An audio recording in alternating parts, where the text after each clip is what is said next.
Mas vamos lá, estimado. Os planos de governo de 87 a 2010, o que você incorporou no livro como planos de governo, que foi um período de Luiz Henrique, né? 87, 2010 nós tivemos uma sucessão de governos, né? De governos. Relembrando rapidamente, né? O Pedro Paulo Ivo. Afonso? Pedro Ivo, Paulo Afonso? Vamos começar com o Pedro Ivo.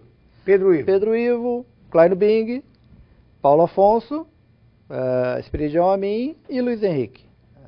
São esses governos que passaram. E o Pedro Ivo vindo de um esquema bem militar, bem né? militar. Bem militar. E o Pedro Ivo tinha uma visão muito interessante.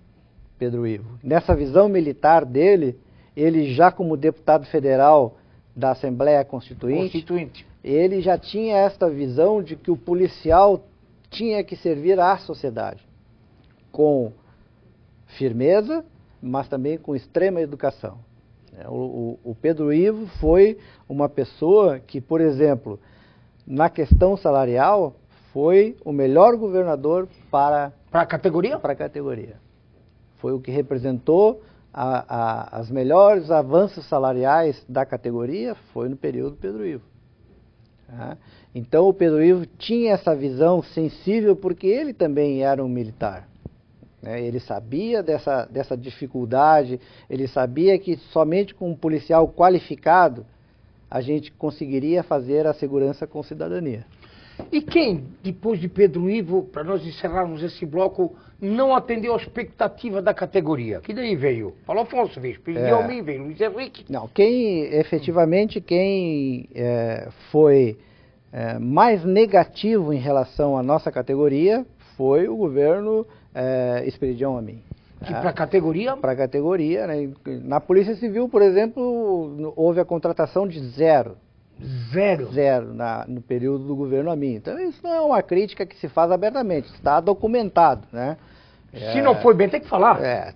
São documentos que existem, né? Que houve a contratação zero de policiais civis nessa época do governo, né? E avanços salariais mínimos, né?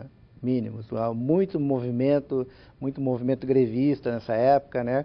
Foi essa época que se começou a falar em greve na Polícia Militar. Pois eu ia fazer essa pergunta. O senhor é a favor de uma greve na Polícia Civil, militar, enfim? Greve na Polícia, greve na saúde? Não é uma questão nem de ser a favor, é que a lei não permite. Não pode, né? A lei não permite e ninguém será tolo na Polícia Civil de fazer uma greve, porque nós temos que estar ao lado da sociedade para conseguirmos ser reconhecidos e bem pagos. Ter o apoio da sociedade, inclusive, para buscar as reivindicações. Reivindicações salariais. Que nós vamos falar lá no último bloco do programa sobre o momento atual, sobre o governo João Raimundo Colombo, se está atendendo às expectativas da política. Porque a gente vê o doutor Renato, que é o presidente da associação da ADEPOL, brigando muito, no bom sentido, essa briga no bom sentido é em favor da categoria, para buscar a permanência de ganhos que já se conquistaram e que dificilmente, lá no frigir dos ovos, quando eu precisar me aposentar, muita coisa fica de fora e aí eu não tenho como sobreviver. Nós vamos ao nosso intervalo, estimado, e voltamos já já, você vai falar muito mais sobre o reinventando a segurança pública.